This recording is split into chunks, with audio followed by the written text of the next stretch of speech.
Hello investors, आज हम बात करने जा रहे हैं निफ्टी के मार्केट के आउटलुक के बारे में। निफ्टी में कल 28 जनवरी को क्या होने वाला है, क्या पॉसिबिलिटी लग रही है। आज जहां से रिवर्सल आया है वो कौन से एरिया थे जो रिवर्सल है और आगे क्या पॉसिबिलिटी लग सकती है। साथ ही बैंक निफ्टी को भी शेयर देख करेंगे और देखेंगे कि कौन से सेक्टर है जो बेस्ट लग रहा है अभी प्रेजेंट टाइम में, जिसमें हमें लॉन्ग पोजीशन क्रिएट कर सकते हैं। साथ ही में हम देखेंगे कि उसके अंदर कौन से स्पेसिफिक स्टॉक्स हैं जिन पे हमें काम करना है। तो आइए एक बार हम चलते हैं निफ्टी के चार्ट्स के ऊपर कि निफ्टी का चार्ट फर्स्ट ऑफ ऑल ये जो ट्रेंड लाइन है, यहाँ से निफ्टी बार बार इसी ट्रेंड लाइन पे सपोर्ट लेके जा रहा है और वापिस ये जो डाउनफॉल स्टार्ट हुआ था यहाँ से अभी इसी एरिया पे सपोर्ट ले रहा है। दो बार सेम बॉटम बनाया इसने 24,920 के आसपास और वहीं से सपोर्ट लेके अप साइड में निकालने की कोशिश कर रहा है। एक बार हम छोटे टाइम फ्रेम पे देखते हैं तो अगर आप छोटे टाइम फ्रेम पे देखोगे तो एक सपोर्ट यहाँ बनाया, अगला आज इसने लो बनाया और वहीं से रिवर्सल हुआ है निफ्टी में।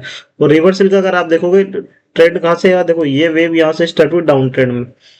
इस पूरी वेव ने पूरे ट्रेंड के अकॉर्डिंग अगर आप देखोगे तो कभी भी जो लास्ट राइज था उसको निकाला ही नहीं है। देखो यहाँ से गया, ये राइज था, इसका हाई निकले ही नहीं। फिर ये यहाँ से गया, इसका राइज ये था, निकला ही नहीं। अब जाके कहीं ना कहीं ये जो राइज है ना इसको निकाला और इस पूरी ट्रेंड लाइन को ब्रेक करा, जो कि बार बार रेजिस्टेंस का काम कर रही थी अप साइड में। अब अगर यहाँ से निकाला है तो अगली जो सपोर्ट होगा हमारा, कहीं ना रेजिस्टेंस होगा वो यही होगा 25,350 के आसपास। तो कल पॉसिबिलिटी कि इस एरिया के ऊपर निकाले और फास्ट ब्रेकआउट हो गए और फिर कंसोलिडेशन होकर निकालता है तो बहुत अच्छा ट्रेंड है। पॉसिबल ट्रेंड चेंज हो गया। अगर नहीं करता है और नीचे की तरफ रिवर्सल कर देता है, जो कि ये डबल बॉटम के सपोर्ट है 24,920 के आसपास, तो एक बार और नीचे फर्दर डाउनफॉल देखने को मिल सकता है।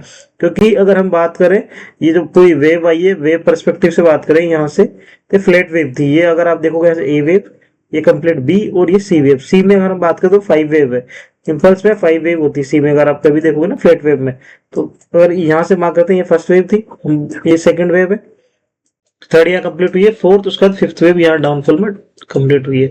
यहाँ से डाउनफॉल स्टार्ट होता है इसका। इस एरिया से हम बात करें तो ये फ्लैट वेव थी ए बी और सी में 5 वेव थी। 5 वेव यहाँ कंप्लीट हो गई है।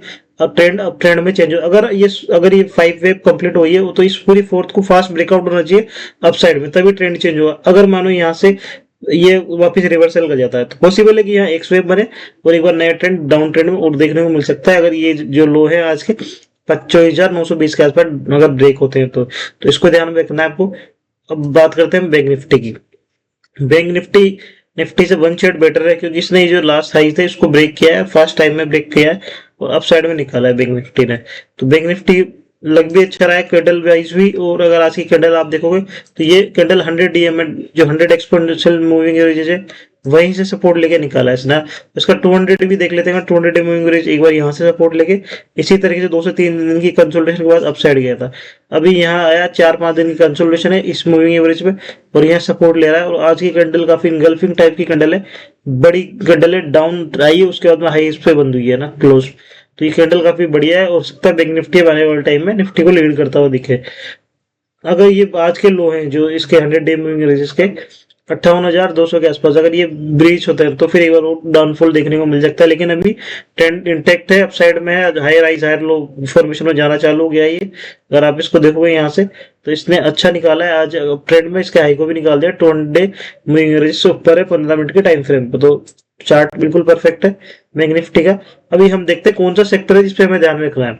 तो अगर आप सेक्टर की बात करें तो मेटल सेक्टर में आज काफी बड़े मूवमेंट थे। अगर आप जाके देखोगे मेटल सेक्टर को, मूवमेंट काफी बढ़िया मूवमेंट थे इसके चार्ट्स पे। एक बार हम नॉर्मल वेव पर्सपेक्टिव से समझते हैं क्या हो रहा है मेटल्स के अंदर।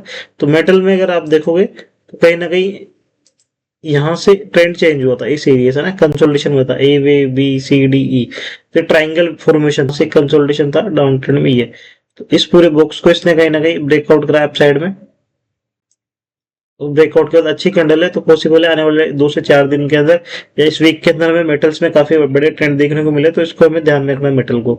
अब इसके मेटल में कौन से शेयर्स हैं, जैसे आपने बात की थी जेएसडब्ल्यू स्टील के क्वार्टरली रिजल्ट्स काफी आउटस्टैंडिंग आए थे। तो क्वार्टरली रिजल्ट्स आने के बाद हम बोल रहे थे कि यहाँ पे ट्राइंगल फॉर्मेशन है ए वेव के बाद। ये देखिए 1 और टाइम फ्रेम पे A B C D E F G. तो आज ये ऊपर गया कंसोलिडेशन और फिर निकाल दिया। तो हो सकता है कल भी अच्छा चलेगा क्योंकि अभी इसमें ये 5 वेव अप डाउन में थी, फिर ये जिगजैग पैटर्न लगा है 1 2 3 4 5 करता हुआ चढ़ जाए तो अच्छा वेव है। आज 5% अप था इंट्राडे बेसिस पे। अगर आप देखोगे डेली टाइम फ्रेम पे तो रिजल्ट भी अच्छा आया था इसके। तो इसको सेम ऐसा ही पैटर्न इसको भी आप देख सकते हो। और अगर आप देखोगे सेम इसी तरीके का पैटर्न ना हिंदुस्तान कॉपर में भी बन रहा है। यहाँ देखो आप, ये ट्राइंगल है और इसमें आज लग रहा है कि ट्राइंगल का ब्रेकआउट हो गया अप साइड में, ए बी सी डी और यहाँ पे ई वेव। तो इसका भी यहाँ ब्रेकआउट हो चुका है हिंदुस्तान कॉपर का भी। तो जैसे जेएसडब्ल्यू स्टील में 4 से 5% का परफॉर्मेंस देखने को मिले, पॉसिबल है कि इसमें भी बड़े ट्रेंड देखने को मिल जाए आने वाले टाइम में। चार्ट्स पे अच्छा लग रहा है, पूरा सेक्टर टेलमेंट में है। मेटल वैसे ही बढ़िया चल रहा है, काफी टाइम की करेक्शन है 7 जनवरी से और 27 जनवरी तक, ऑलमोस्ट 220 डेज की करेक्शन है, कंप्लीट हुई है। High rise high low formation में चल रहा है चार्ट। अगर आप यहाँ से मार्क करोगे इस एरिया से higher rise higher low formation में 20 डे मूविंग एवरेज के आसपास से सपोर्ट ले रहा है, बार बार इसी एरिया से सपोर्ट लेके और निकालता है। तो अभी यही आया, करेक्शन कंप्लीट हुई है और आने वाला टाइम में अपसाइड में देखने को मिल सकता है आपको। अभी दूसरा जो हम बात करें वो है वेदांता। वेदांता में आप देखोगे तो बार बार करेक्शन आती है, यहाँ रुकता है फिर निकलता है, फिर यह करेक्शन है, ये 5-6 दिन कंसोलिडेशन है, वापस अब जा रहा है। अभी इसमें आज न्यूज भी है, वेदांता ने हिंदुस्तान जिंक के अंदर offer for sale OFS loan निकाल की बात करेंगे, अनाउंस करा है ओएफएस। तो हो सकता है और भी अच्छे इनके अपॉर्चुनिटी मिले बाइंग की और अप ट्रेंड में देखने को मिले। तो इन दोनों तीनों शेयर्स को हमें फोकस में रखना है, Vedanta, Hindustan copper, JSW steel कल के लिए, क्योंकि मेटल टेलमेंट में है। निफ्टी में थोड़ा मूवमेंट अपसाइड में आता हुआ दिखाया है, चेंजेस हुआ है, बैंक निफ्टी इसको लीड कर रहा है। तो गाइज अगर आपको कुछ भी लर्निंग प्रोसेस मिल पा रही है, प्रॉफिट अर्न कर पा रहे हो चैनल से, तो प्लीज चैनल को सब्सक्राइब करें, लाइक शेयर एंड कमेंट करना ना भूलें, ताकि हमें मोटिवेशन मिले और आपके लिए से डिटेल में अच्छे एनालिसिस हम ला सकें। Thank you everyone.